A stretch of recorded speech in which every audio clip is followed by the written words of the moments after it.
Hi all, welcome to tech Malayalam. ഇന്നത്തെ കാലത്ത് smart phone, laptop ഇവ ഉപയോഗിക്കാത്തവരായി അധികം ആരും കാണില്ല. നിത്യജീവിതത്തിൽ നമ്മൾ ഈ സ്മാർട്ട് ഫോണും ലാപ്ടോപ്പും ഒക്കെ മാറ്റി നിർത്തി ജീവിക്കുക എന്നത് കുറച്ച് പ്രയാസമുള്ള കാര്യം തന്നെയാണ്. ഒരു ലാപ്ടോപ്പ് വാങ്ങിക്കുമ്പോൾ മെയിനായിട്ട് അത് പ്രത്യേകമായിട്ട് നമ്മൾ ശ്രദ്ധിക്കേണ്ട കാര്യങ്ങൾ എന്തൊക്കെയാണെന്നുള്ളത് പല ആളുകൾക്കും അറിവില്ല.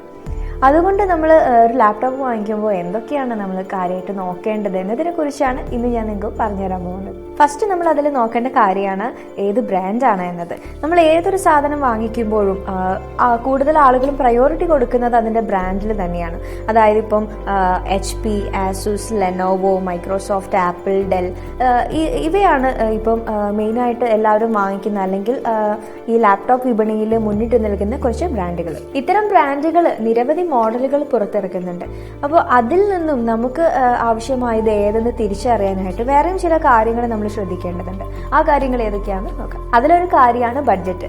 ബ്രാൻഡ് ഏതെന്ന് സെലക്ട് ചെയ്യാൻ ബഡ്ജറ്റും ഒരു മുഖ്യ ഘടകം തന്നെയാണ്.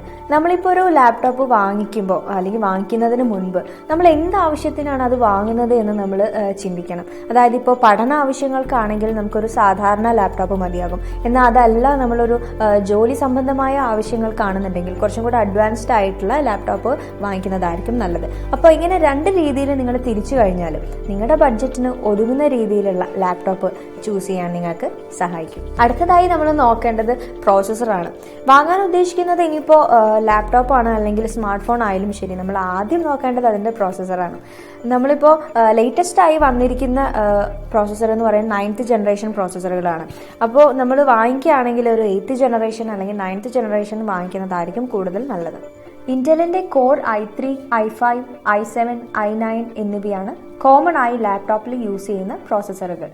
കൂടാതെ AMDയുടെ പ്രോസസ്സറുകളും മറ്റ് കമ്പനികളുടെ പ്രോസസ്സറുകളും ഉണ്ട്.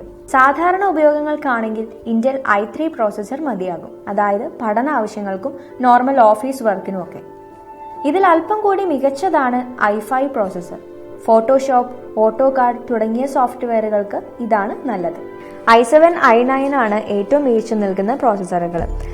3D ഗെയിമിംഗ് അതുപോലെ തന്നെ വീഡിയോ എഡിറ്റിംഗ് മേഖലയിൽ വർക്ക് ചെയ്യുന്ന ആളുകൾക്കൊക്കെ അങ്ങനെയുള്ള പ്രോസസ്സറുകളായിരിക്കും കൂടുതൽ നല്ലത്. അപ്പോൾ നിങ്ങളുടെ ഓപ്ഷൻ എന്താണ് അല്ലെങ്കിൽ നിങ്ങളുടെ ആവശ്യം എങ്ങനെയുള്ളതാണ് അതിനനുസരിച്ചുള്ള പ്രോസസ്സറുകളുള്ള ലാപ്ടോപ്പ് നിങ്ങൾക്ക് സെലക്ട് ചെയ്യാവുന്നതാണ്. അടുത്തതായി പറയാനുള്ള ഒരു കാര്യമാണ് റാം. അതായത് അത് ഒരുവിധം എല്ലാവർക്കും അറിയുന്ന കാര്യമായിരിക്കും.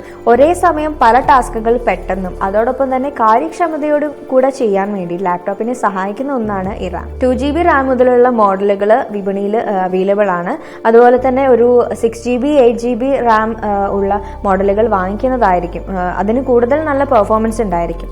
ഇനി നിങ്ങളുടെ ആവശ്യം എങ്ങനെയുള്ളതാണ് അതിനനുസരിച്ച് നിങ്ങൾക്ക് റാം വേരിയന്റ് സെലക്ട് ചെയ്യാവുന്നതാണ്. അപ്പോൾ നിങ്ങളൊരു ലാപ്ടോപ്പ് വാങ്ങിക്കുകയാണെങ്കിൽ മിനിമം ഒരു 4GB റാം ഉള്ള ലാപ്ടോപ്പ് വാങ്ങിക്കാൻ പ്രത്യേകം ശ്രദ്ധിക്കണം.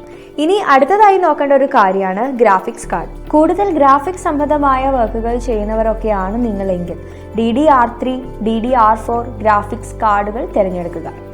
ഗെയിമിംഗ്, 3D ആനിമേഷൻ എന്നീ മേഖലയിൽ വർക്ക് ചെയ്യുന്നവർ മികച്ച പെർഫോമൻസ് തരുന്ന ഗ്രാഫിക്സ് കാർഡുകൾ തിരഞ്ഞെടുക്കുക. NVIDIA, MSI, Gigabyte അങ്ങനെ നല്ല കമ്പനികളുടെ ഗ്രാഫിക്സ് കാർഡ് ഉള്ള ലാപ്ടോപ്പ് വാങ്ങാൻ പ്രത്യേകം ശ്രദ്ധിക്കണം. അടുത്തതായി നമ്മൾ നോക്കേണ്ടത് ഡിസ്പ്ലേ ആണ്. HD, ഫുൾ HD സ്ക്രീനുകളാണ് ഇന്ന് വിപണിയിൽ എത്തുന്ന മിക്ക ലാപ്ടോപ്പുകളുടെയും ഡിസ്പ്ലേ. 13 ഇഞ്ച് അതുപോലെ 14 ഇഞ്ചാണ് ഇഞ്ച് സൈസുകളുള്ള സ്ക്രീനുകളാണ് ഏറ്റവും അനുയോജ്യം. അതുപോലെ തന്നെ ഒരു എബവ് 16 ഇഞ്ച് അതുപോലെ 11 ഇഞ്ചിന് താഴെ വരുന്ന ലാപ്ടോപ്പുകളും ചൂസ് ചെയ്യാതിരിക്കുന്നതാണ് ഉത്തമം. സ്ക്രീൻ വലിപ്പം കൂടുന്നതിനനുസരിച്ച് ഭാരം കൂടും. അതുകൊണ്ട് പെട്ടെന്ന് തന്നെ ബാറ്ററി ചാർജും തീരാൻ സാധ്യതയുണ്ട്. അങ്ങനെയായിരിക്കുമ്പോൾ നിങ്ങളൊരു ആവറേജ് സ്ക്രീൻ വലിപ്പമുള്ള ലാപ്ടോപ്പ് ചൂസ് ചെയ്യുക. അതുപോലെ തന്നെ സ്റ്റോറേജും ഒരു മുഖ്യ ഘടകം തന്നെയാണ്. 1 TBയോ അതിലധികമോ ഉള്ള ഡാറ്റ സ്റ്റോർ ചെയ്യുവാൻ ഇന്ന് വ്യത്യസ്ത സ്റ്റോറേജ് ഡിസ്കുകൾ അവൈലബിൾ ആണ്. അതുപോലെ തന്നെ ഒരു ലാപ്ടോപ്പിൽ മിനിമം ഒരു 500GB ബാക്കപ്പ് സ്റ്റോറേജെങ്കിലും ഉണ്ടായിരിക്കണം. അടുത്തത് നമ്മൾ നോക്കേണ്ടത് ഓപ്പറേറ്റിംഗ് സിസ്റ്റം ആണ്. ഓപ്പറേറ്റിംഗ് സിസ്റ്റം തിരഞ്ഞെടുക്കുന്നതും വ്യക്തമായ അറിവോടെ ആവണം. മൈക്രോസോഫ്റ്റിനാണെങ്കിലും ആപ്പിളിനാണെങ്കിലും പുതിയ ഓപ്പറേറ്റിംഗ് സിസ്റ്റത്തിലുള്ള പുതിയ ലാപ്ടോപ്പുകൾ ഇന്ന് വിപണിയിൽ ലഭ്യമാണ്. ലാപ്ടോപ്പ് വാങ്ങിക്കുമ്പോൾ ശ്രദ്ധിക്കേണ്ട മറ്റു 2 കാര്യങ്ങളാണ് CD ഡ്രൈവും USB സ്ലോട്ടുകളും. ലാപ്ടോപ്പിന്റെ ഏറ്റവും പെട്ടെന്ന് കേടാകുന്ന ഒരു ഭാഗമാണ് CD ഡ്രൈവ്. CD ഡ്രൈവിൽ ഏതെങ്കിലും CD ഇട്ടു പ്രവർത്തനക്ഷമമാണോ അല്ലയോ എന്ന് പരിശോധിക്കണം. അതുപോലെ തന്നെ 3 അതിലധികമോ USB സ്ലോട്ടുകളുള്ള മോഡലുകൾ വാങ്ങുന്നത് നല്ലതായിരിക്കും. ലാപ്ടോപ്പിൽ കൂടുതൽ സമയം ഇരുന്ന് ജോലി ചെയ്യുന്ന ഒരാൾ നോക്കേണ്ട ഒരു പ്രധാന കാര്യമാണ് അതിന്റെ ബാറ്ററി. അതായത് ബാറ്ററി ബാക്കപ്പ് അപ്പോൾ കൂടുതലുള്ള ലാപ്ടോപ്പ് വാങ്ങിക്കുന്നതായിരിക്കും നല്ലത്. ഒരു 4 to 6 hours ഒക്കെ ബാറ്ററി നിൽക്കുന്ന തരത്തിലുള്ള ലാപ്ടോപ്പ് ചൂസ് ചെയ്യാം. അപ്പോൾ ഒരു ലാപ്ടോപ്പ് വാങ്ങിക്കുമ്പോൾ എന്തൊക്കെ കാര്യങ്ങളാണ് മെയിനായിട്ട് നിങ്ങൾ ശ്രദ്ധിക്കേണ്ടത് എന്നതാണ് ഇന്ന് ഞാൻ നിങ്ങൾക്ക് പറഞ്ഞു തന്നിട്ടുള്ളത്. അപ്പോൾ അങ്ങനെ വാങ്ങിക്കുമ്പോൾ എല്ലാവരും ഇതൊക്കെ ഒന്ന് നോക്കുക. അപ്പോൾ ഇന്നത്തെ വീഡിയോ ഞാനിവിടെ വൈൻഡപ്പ് ചെയ്യുന്നു. നമുക്ക് നെക്സ്റ്റ് ടൈം വീണ്ടും കാണാം. ബൈ.